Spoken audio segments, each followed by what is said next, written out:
Good afternoon, my Real News Media TV family. Welcome back to the channel for another news update. And in the news this afternoon, dry goods charged with St. James murder. 25-year-old Michael Williams, otherwise called the Dry Goods of New Ramble Bogue in St. James, has been charged with murder following the shooting death of 35-year-old Wesley Robinson in Ramble on August 11. He is also charged with using a firearm to commit a felony and the possession of a prohibited weapon.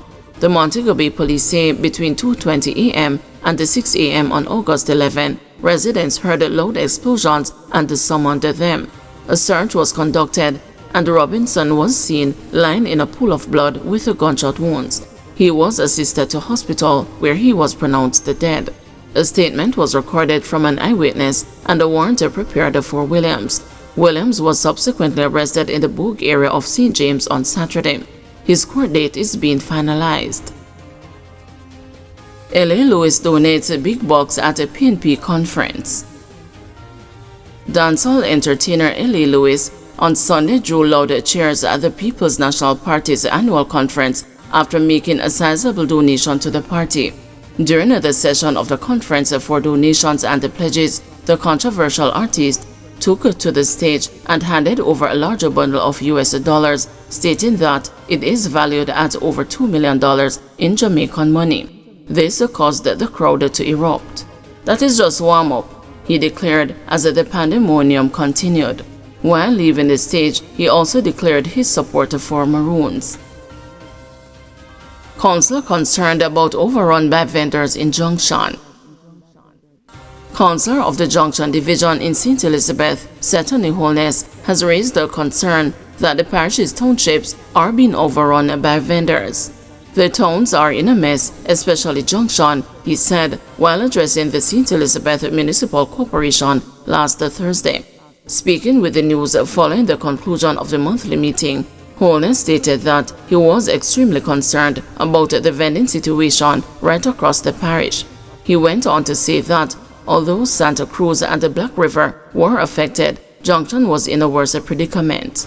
"In the Junction Division where I am the councillor, it is most unfortunate to see the amount of vendors, especially vendors from other parishes, that saw Junction as a safe haven to sell goods," he said. Holness, who serves as the chairman of commercial services within the corporation, said people have been parking their vehicles on sidewalks in front of establishments like supermarkets and wholesales and along roadways to sell goods from out of their trunks.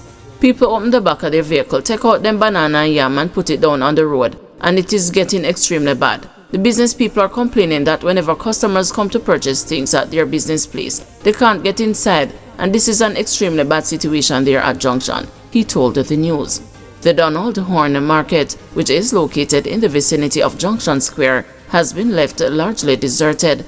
As a result, with only 4 vendors utilizing it, Holness said. "We have been talking to the vendors. Myself and the other councillors and the mayor toured the town of Junction, and we have been engaging the vendors to tell them that we are expecting them to go into the market," he added. He further mentioned that the Junction market is one of the largest in the parish and that just lately a few $1 million were put into making sure the restrooms are operational. In addition, repainting, cleaning and repair work on the parking lot were completed. Speaking during the St. Elizabeth Municipal Corporation meeting, Holness announced that at the Municipal Corporation level, a decision was taken at the last Commercial Service Committee meeting that no vending signs would be erected within the town except at the market area. "The police have been carrying out operation in other parishes, so what I am doing now is to engage the police to carry out operation in St. Elizabeth and mainly Junction," he told the news. During the municipal meeting, Holness said he and the municipal corporation were willing to work together to get this matter under control and asked Superintendent Coleridge Minto, the head of the St. Elizabeth Police, to make himself available for an urgent meeting with the St. Elizabeth Municipal Corporation to discuss a course of action. In responding to Holness, Minto stated, "We stand ready."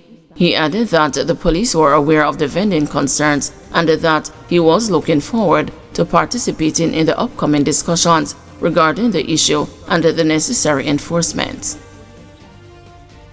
3 wanted Wednesday's figures arrested or fatally shot in 24 hours.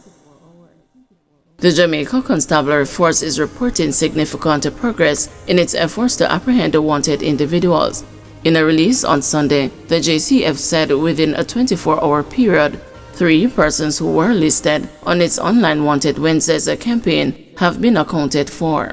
The release said 2 were captured and the other was fatally shot during a confrontation with the police. Romario Grant, otherwise called Kaka, who was named as wanted in January and was featured on Wanted Wednesdays in June for murder in the St. Andrew South Police Division, was captured by the Kingston Eastern Police. He was captured after the vehicle he was traveling in was intercepted on Budsey Crescent in the Kingston 2 area.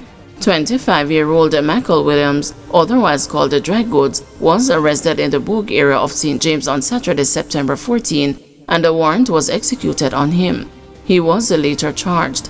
Meanwhile, 43-year-old Andrew Powell, otherwise called the Killer and the Bounty, another wanted man, was fatally shot during a confrontation with the police on King Street in Spanish Town, St. Catherine at about 4:55 p.m. on Saturday, September 14. The police said the apprehensions of the individuals underscore the JCF's commitment to maintaining law and order and ensuring the safety of the Jamaican public. It added that the police force will continue its relentless pursuit of wanted criminals to bring them to justice. Members of the public are encouraged to report gun, gangs and wanted persons to Crime Stop at 311 or the NIB tip line at 811. Staffers at Hanover MC threatened by ongoing mold problem. The perennial mold problem, which has been plaguing the more than 100-year-old Hanover Municipal Corporation headquarters in the parish capital Lucy, is seemingly acting up again. On Sunday, staffers as well as Lucy Mayor Sheridan Samuels indicated that they and their colleagues have been falling ill in what they have all but labeled a sick building. Before yesterday's monthly meeting of the HMC, some members of staff complained to the news about the staffers constantly coughing and suffering through other health challenges that they blame on the mold-filled offices. The problem is further compounded by collapsing ceilings and walls, a leaking roof, and improper ventilation due to the air conditioning systems not working. This situation has made me sick, and having to go to the doctor more than once over the last few months, one staffer who asked not to be identified told the news. One of her colleagues remarked, "Only a demonstration or some form of protest can let the administration of the corporation know that we are being seriously affected."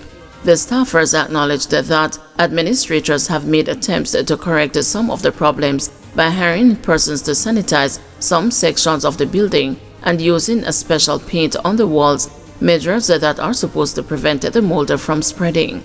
However, according to the workers, the measures have been ineffective, as whenever it rains, water continues to seep from the roof to the inside of the building, causing some ceiling areas to collapse, exposing the workers to more mold. Samuels acknowledged to the news that he was aware of the situation and its seriousness, while noting that the HMC administration has tried some remedial work, but to no avail. He said the situation has been brought to the attention of the Ministry of Local Government. Since the Hurricane Beryl, there has been a further deterioration within the building, and it has gotten so bad on us that it is almost uncontrollable now, said Samuels. I went into my office 2 days ago, and I could not sleep well last night as my chest area began to get tight, and I think that it is the mold in my office that is affecting my breathing. Samuels said he would not want the situation at the HMC to reach the levels that impacted the Cornwall Regional Hospital, which was forced to scale down its operations and relocate some of its services because of an issue with mold, which affected the hospital's ventilation system. We are close, but we do not want it to reach the stage of a closing down, said Samuels, who noted that the Hanover Health Department had already visited the HMC building and conducted air quality tests. We are awaiting those results. Samuels also made an appeal to the Ministry of Local Government for assistance in constructing a building to house the operations of the HMC. He wants the existing building, which is designated as a historical building, to be repaired and used as a civic center, like the Civic Center in Montego Bay, St. James. We, the HMC, need a home. We need to remove from here, and the Ministry of Local Government are aware of the conditions which we are in here, said Samuels. He said that the HMC is actively considering reclaiming a building located at the Watson-Taylor Park complex for the relocation of a section of the operations of the corporation. Guys, thank you for watching. See you this evening at 6 p.m. for another news update.